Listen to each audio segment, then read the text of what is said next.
Since the clip of Ann Richards seems to really be resonating with everyone, and I know Texans can use a little bit of cheer and a little bit of hope, even, and maybe just not having to think about how horrible electeds are in Texas right now. It can get overwhelming.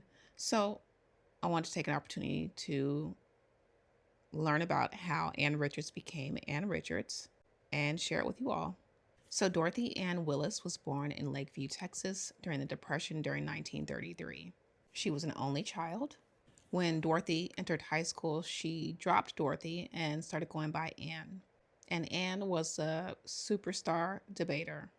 I think I read somewhere that she almost won a state title in debate. And she also participated in Girls State, which was a mock government assembly.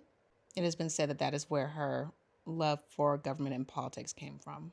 High school is also where she met the man who would be her future husband, her high school sweetheart, David Richards. She and David both went to Baylor and they married before graduation.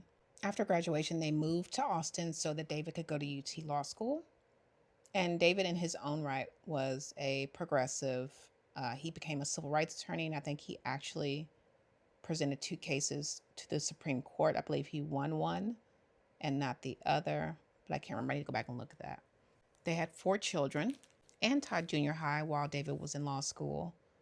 And after he finished law school, they moved to Dallas, where Ann was a stay-at-home mother, and she raised their 4 children. One of those children being Cecile, who was the president of Planned Parenthood for quite a while, and who was a powerful movement in her own right.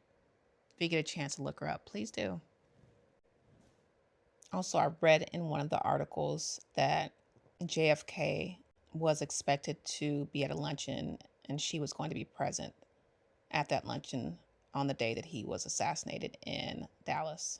In those early years, Ann helped campaigns for people like Ralph Yarborough, who was a Southern Democrat who signed off on all of the civil rights bills.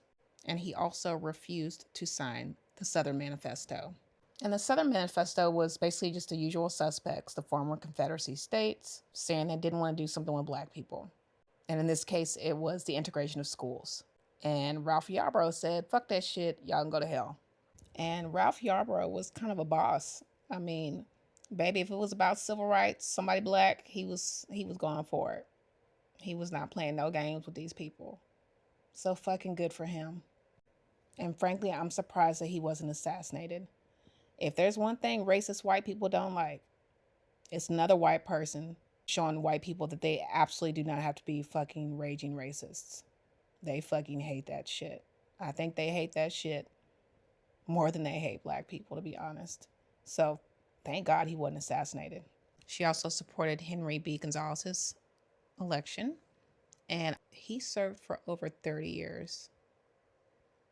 His people loved him. He was obviously good to them, and he was very, very passionate about civil rights. She also worked with Sarah Weddington's campaign, and Sarah is the lawyer that won Roe v. Wade. Sarah ran for the Texas State Legislature and won. This is part 1 because it's late, I'm tired, and I'm about to fall asleep. But go ahead and repost this video, give me your comments, share your thoughts. Also, go ahead and take a look at my pinned videos. It's about our constitutional amendment election that we have coming up. I made a video earlier today where I'm wearing this same red shirt on a white background. Go ahead and take a look at that one. That's my first constitutional amendment video since the passing of this new redistricting map for Texas. So, see you in the next video.